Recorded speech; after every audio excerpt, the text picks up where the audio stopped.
आम्हाला आमचा ग्राहक शोधता आला पाहिजे.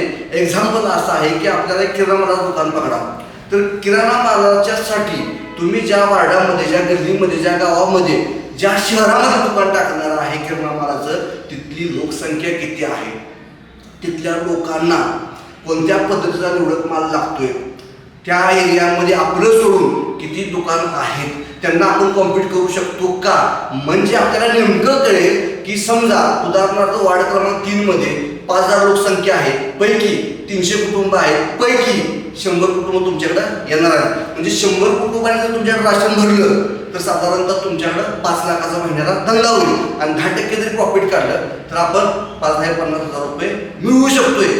हे झालं तर पोटेन्शियल. आणि तुम्हाला नेमकं पैसे किती मिळवायचं आहे, टार्गेट सेट करावं लागेल.